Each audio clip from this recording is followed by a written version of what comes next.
नमस्कार। आप सभी का एजुकेटिव हब पर हार्दिक स्वागत है। आज हम बात करने वाले हैं थायराइड डिसऑर्डर, स्पेशली हाइपोथायराइडिज्म। तो हाइपोथायराइडिज्म के पहले हमें क्या जानना है? थायराइड क्या है, क्या इसके फंक्शंस हैं, क्या इसके वजह से क्या क्या प्रॉब्लम्स हो सकती हैं इसके फंक्शनिंग की वजह से। दूसरा, हाइपोथायराइडिज्म के क्या लक्षण हैं और हाइपोथायराइडिज्म के साथ उसने क्या लक्षण पैदा हुए और क्या हमें करना चाहिए, क्या खाने की में क्या लेना चाहिए। तीसरी बात कि हमें किस चीज पे ध्यान देना चाहिए, थोड़ा सा डाइट मैनेजमेंट की थोड़ी सी बात करेंगे और कुछ प्रमुख होम्योपैथिक दवाइयां और प्रिकॉशंस के बारे में भी थोड़ा सा बात करेंगे। इससे पहले जिन लोगों ने मेरे चैनल को सब्सक्राइब नहीं किया है वो चैनल को जरूर सब्सक्राइब करें। तो आइए जानते हैं कि हाइपोथायराइडिज्म या थायराइड। पहले तो थायराइड की बात कर लें। थायराइड एक ग्लैंड है, इसका आकार देखेंगे, इसको कैसे पहचानेंगे। तो ये नेक वाला जो रीजन है, लैरिंग्स के नीचे या कहें कि वॉइस का जो बॉक्स है, वॉइस बॉक्स के नीचे एक बटरफ्लाई शेप में एक ग्लैंड होती है जिसके दो लोब होते हैं। जो लैरिंग्स के नीचे वोकल बॉक्स के नीचे जैसे ही देखेंगे हम तो दो लोब विंड पाइप के दोनों राइट एंड लेफ्ट दोनों लोब आपस में स्टमक द्वारा अटैच होते हैं। ये तो लोकेशन हो गई थायराइड ग्लैंड की। अब थायराइड ग्लैंड कैसे काम करती है और क्या काम करती है, क्योंकि थायराइड ग्लैंड की फंक्शन की बात करेंगे तो थायराइड ग्लैंड बॉडी में metabolic activities, mood disorder and growth, body की ग्रोथ, ये मेन फंक्शन है थायराइड ग्लैंड की। दूसरी बात करें कि थायराइड ग्लैंड को रेगुलेट कौन करता है, तो थायराइड ग्लैंड को रेगुलेट करने के लिए एक हार्मोन आता है जो कि पिट्यूटरी ग्लैंड से निकलता है, उसको कहते हैं थायराइड स्टिमुलेटिंग हार्मोन या TSH। ये हाइपोथैलेमस की वजह है। इसको रेगुलेट करने के लिए हाइपोथैलेमस से भी एक निकलता है जो इसको रेगुलेट करता है, इसका रिलीजिंग हार्मोन। तो हाइपोथैलेमस इसको रेगुलेट करता है, पिट्यूटरी के फंक्शनिंग को। हाइपोथैलेमस चूंकि ब्रेन का पार्ट है, तो ब्रेन का पार्ट हुआ तो ब्रेन से सीधा रिलेशन, मतलब ब्रेन को लगा कि कम है T3 T4, तो वो क्या करेगा, रिलीजिंग हार्मोन निकालेगा। किसके लिए? पिट्यूटरी के लिए। पिट्यूटरी रिलीजिंग हार्मोन के वजह से क्या निकालेगा? TSH, थायराइड स्टिमुलेटिंग हार्मोन, जो स्टिमुलेट करेगा थायराइड ग्लैंड को फंक्शनिंग के लिए, जिससे कि T3 निकलेगा, T3 एंड T4, ट्राई और टेट्रा। अब बात करते हैं T3 T4 के बाद, इनके फंक्शन की बात हो गई। अब बात करते हैं अगर TSH का लेवल, एक कंडीशन आती है जब T3 T4 कम हो या थायराइड ग्लैंड सही से काम नहीं कर रही है और T3 T4 कम निकाल रही है, तो उस कंडीशन में क्या होगा कि ब्रेन से ऑर्डर मिलेगा, हाइपोथैलेमस से पिट्यूटरी को ऑर्डर मिलेगा कि आप TSH निकालिए, और TSH निकलेगा। TSH किसको स्टिमुलेट करेगा? थायराइड ग्लैंड को। क्योंकि थायराइड ग्लैंड फंक्शन सही से कर नहीं रही है, तो वो क्या करेगी, अब धीरे धीरे स्टिमुलेशन लगातार बढ़ता जाएगा। तो एक टाइम देखा जाएगा कि TSH का लेवल ही बढ़ गया, तो TSH का लेवल बॉडी में ज्यादा होगा, और TSH का लेवल बॉडी में ज्यादा होगा तो T3 T4 उसकी तुलना में कम होगा।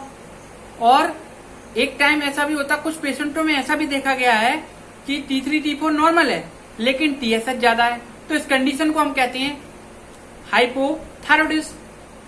इसके अपोजिट एक कंडीशन है जिसमें TSH तो कम होता है लेकिन T3 T4 बढ़ जाता है, उस कंडीशन को कहते हैं हाइपरथायरॉयडिज्म। ये तो मेन डिफरेंस हो गया। अब बात करते हैं हाइपोथायरॉयडिज्म के लक्षण क्या हैं। तो हाइपोथायरॉयडिज्म के लक्षण की बात करेंगे तो सबसे पहले हाइपोथायरॉयडिज्म के लक्षण में बात करेंगे तो स्किन की ड्राइनेस पहला, दूसरा आवाज में एक भारीपन सा आने लगेगा, हॉर्सनेस ऑफ द वॉइस, तीसरा वेट गेन करेगा, और एक और इम्पोर्टेंट फीचर है हेयर लॉस, बाल झड़ने लगते हैं। इसके बाद डलनेस, फटीग और ज्वाइंट और मस्कुलर पेन होने लगता है, ज्वाइंट पेन होने लगता है, मस्कुलर पेन होने लगता है। और फीमेल्स में देखा गया कि पीरियड्स की इरेगुलरिटीज होने लगती है।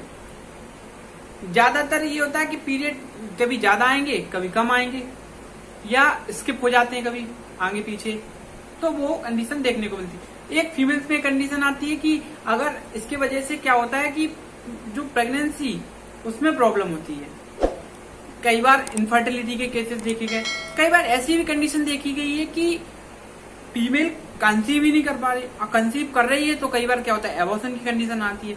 तो ये कंडीशन हाइपोथायरॉयडिज्म में देखने को मिलती है। या मोशन डिस्टरबेंस कह सकते हैं, मोशन डिस्टरबेंस हो सकता है। मोशन डिस्टरबेंस में देखा जाएगा जैसे कि कॉन्स्टिपेशन की कंडीशन देखने को मिलती है, और ब्रेथलेसनेस, एंजाइटी, मूड चेंजेस ज्यादा देखने को मिलते हैं। इंसोम्निया, नींद ना आना, ये सारी कंडीशन देखने को मिलती है। ये तो एडल्ट की बात हो गई। और कुछ चेंजेस एडल्ट में देखेंगे जैसे कि पुअर ग्रोथ, बच्चों में ग्रोथ सही से नहीं हो रही है। डेंटिशनल प्रॉब्लम, डेंटिशन टाइम पे हो ही नहीं रहा है। उसके बाद कुछ बच्चे हैं जिनमें ग्रोथ, उनका डेवलपमेंट सही से नहीं हो रहा है या ग्रोथ रिटार्डेंट कहते हैं, अगर हो रहा है कहीं में प्यूबर्टी डिलेड हो रही है, तो ये कंडीशन। अब और इन सब का बेसिक कॉज क्या है, ब्रेन का डेवलपमेंट सही से नहीं होना, ये कंडीशन देखने को मिलती है। अब हमें इसमें क्या करना चाहिए। कॉमनली क्या होता है कि जब आप पहले एज की बात करें, कॉमनली ये किसी भी एज में हो सकता है, कोई एज का क्राइटेरिया नहीं है कि इस एज में नहीं होगा। लेकिन एक क्राइटेरिया बनता है कि जब देखा जाता है तो मेल फीमेल का भी देखते हैं, तो मेल फीमेल देखते लगभग बराबर होता है, लेकिन एक कंडीशन आती है जिसमें फीमेल्स में ज्यादा ये देखने को मिलता है। ये कॉज हो गया कि हाँ फीमेल्स ज्यादा प्रोन है थायराइड के लिए। चूंकि वेट गेन की कंडीशन आ रही, ओबेसिटी आएगी, बॉडी में एक मैं भूल गया बताना, बॉडी में क्या कहते हैं एनासार्का या स्वेलिंग कह दो, ओडिमा कह दो, ये कंडीशन बॉडी में देखने को मिलती है। कई जगह स्वेलिंग देखने को मिलती है। एनीमिक कंडीशन भी देखने को मिलती है, वो भी हो सकते हैं। अब बात करते हैं कि क्या डाइट प्लान होना चाहिए। डाइट प्लान क्या होना चाहिए, तो डाइट प्लान में सब कुछ नॉर्मल खाना चाहिए।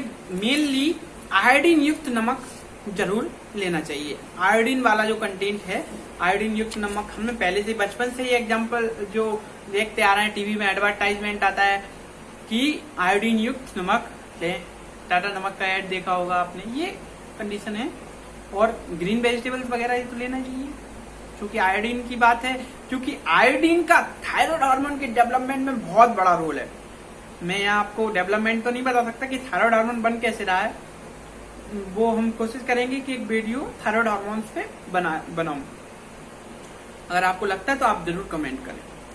अब बात करते हैं कुछ प्रमुख होम्योपैथिक दवाइयां। क्योंकि मैं सभी को एक चीज बता दूं, इस बीमारी में किसी भी हार्मोनल प्रॉब्लम्स में कोई भी सेल्फ मेडिकेशन ना करे। सबसे पहली बात मैं ये कहना चाह रहा हूं, कोई भी सेल्फ मेडिकेशन ना करें, जिससे कि ये कंडीशन ना बने हमें कि सेल्फ मेडिकेशन से कई बार प्रॉब्लम्स बढ़ जाती हैं। तो वो प्रॉब्लम्स, दूसरी बात, आपका एलोपैथिक ट्रीटमेंट चल रहा है तो आपने जैसे एलोपैथिक फिजिशियन के पास दिखा दिया तो उसके बाद आपके साथ एक टैबलेट ऐड हो जाती है और लाइफ लॉन्ग आपको लेना पड़ती है।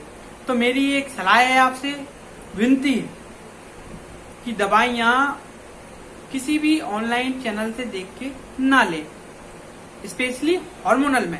आप लेना चाहते हैं वो बात अलग है, भैया आपकी प्रॉब्लम है, लेकिन सबसे बड़ा कॉज होता है कि हार्मोनल में क्या होता है कि आपकी टैबलेट्स चल रही होती है लगातार, कई बार पेशेंट मेरे पास 1-2 पेशेंट आते हैं, उनके पास देखा गया है कि वो उनने क्या किया, उनकी गलती हुई है कि उनका एलोपैथिक ट्रीटमेंट चल रहा था तो उनने दवाई लेना चालू किया। उनने क्या गलती की कि उनने एकदम दवाई बंद कर दी। तो जो सडन आप टैबलेट्स बंद करोगे तो वो कई बार क्या होता है TSH का लेवल बढ़ा देती है। तो आप जब भी दवाई अगर होम्योपैथिक फिजिशियंस को दिखा रहे हैं तो बहुत बेटर है कि आपको क्या करना है कि जो होम्योपैथिक फिजिशियन आपको बताए कि किस तरीके से आपको दवाई बंद करना, धीरे धीरे दवाई बंद की जाती है। कोई भी हार्मोनल मेडिसिन ले रहे हैं आप तो धीरे धीरे बंद की जाती है, एकदम कोई दवाई बंद नहीं की जाती है। ये आप सबसे बड़ी गलती करते हैं, इससे आपको बचना है। ये सबसे बड़ा पॉइंट है जो मैं बताना चाह रहा हूं आपको। एकदम कोई भी, चाहे आप डायबिटीज की ले रहे हो चाहे BP की ले रहे हो, लेकिन याद रखना है कि एकदम कोई भी दवाई बंद नहीं करना है। कुछ मैं प्रमुख होम्योपैथिक दवाइयां बता रहा हूं जिनसे मैंने देखे हैं केसेस में जिनमें इम्प्रूवमेंट हुए हैं। तो सबसे पहले बात करते हैं कैलकेरिया कार्ब 30। कैलकेरिया कार्ब 30 उन लोगों को देना है जो फ्लेयर, फ्लैटी, फेवल, स्पेशली फीमेल्स जो फ्लेयर, फैटी या मोटी है, तंदुरुस्त है, अच्छी खासी है और इनको अनडाइजेस्टिबल मटेरियल्स की डिजायर होती है, या कहते हैं कि चौक, मिट्टी, इनको खाना ज्यादा पसंद होता है, या इनमें पीरियड इरेगुलरिटीज होती है। उन फीमेल्स के लिए कैलकेरिया कार्ब 30। अब एक और मेडिसिन है CPF 30। ऐसी कैलकेरिया कार्ब किन के लिए थी? मोटी। और जो CPF है वो उन फीमेल के लिए जो दुबली पतली है और एंजाइटी है। इनमें क्या होता है कि इंडिफरेंस की कंडीशन होती है। इंडिफरेंस किसको लेके? इंडिफरेंस फैमिली से हो जाए या जिनसे अटैचमेंट था उनसे ही इंडिफरेंस हो जाए। उन्हें लगता है कि यार ये हमें पसंद नहीं करता है, या ये हमारे लिए अच्छा नहीं है। तो इस तरीके का इंडिफरेंस जो आता है वो CPF में देखने को मिलता है। उन पेशेंट को CPF 30 से आराम बहुत देखने को मिला है। अब बात करते हैं फाइटोलैक्का। ऐसे पेशेंट जिनमें ओबेसिटी वगैरह है उनके लिए फैट रिड्यूसिटी के लिए फाइटोलैक्का 30 हम देते हैं। अब बात करते हैं baryta carb. Baryta carb specially बच्चों के लिए, बच्चों में जो ऐसे बच्चे जिनका एक तो मेंटल डेवलपमेंट सही से नहीं हुआ हो, ब्रेन रिटार्डेशन, मतलब लगभग ब्रेन रिटार्डेशन से रिलेटेड, मेंटल रिटार्डेशन से रिलेटेड ग्रोथ इनकी सही से नहीं हो रही हो, उन पेशेंट को बेराइटा कार्ब देना। या जो बच्चे चबी टाइप के हो, मोटे हो, अच्छा हैवी, उनको दे सकते हैं। अब बात करते हैं पल्सटेला। पल्सटेला स्पेशली फीमेल्स के लिए जो गुड लुकिंग हो और इनमें पीरियड इरेगुलरिटीज हो या वाइट डिस्चार्जेस की प्रॉब्लम हो या जो कूल काम या माइल्ड डेंटल नेचर की हो, जो जल्दी धीरे धीरे हर छोटी सी बात पे रोने लगती हैं, ऐसी फीमेल्स को पल्सटेला देना चाहिए। और एक और है आयोडम 30। आयोडम 30 जो पेशेंट जो ज्यादा खाते पीते हैं लेकिन फिर भी मोटे ताजे नहीं होते, उनमें आयोडम 30 देना चाहिए। और कुछ पेशेंट हैं उनको थायरॉइडिनम 3x लोएस्ट पोटेंसी। तो इनमें क्या होता है, जिनको मीठा खाना बहुत पसंद होता है और जो ज्यादा लंबे समय तक खड़े नहीं हो सकते, ऐसे पेशेंटों के लिए क्या थायरॉइडिनम 3x। आशा करता हूं मेरे द्वारा बताई गई नॉलेज आपके लिए इन्फॉर्मेबल हो या किसी को आवश्यकता हो, और आपने आपसी संबंधियों को, मित्रों को एवं रिलेटिव्स जो आपके हैं उनको जरूर शेयर करें। अगर वीडियो अच्छी लगी हो तो लाइक जरूर करें। धन्यवाद।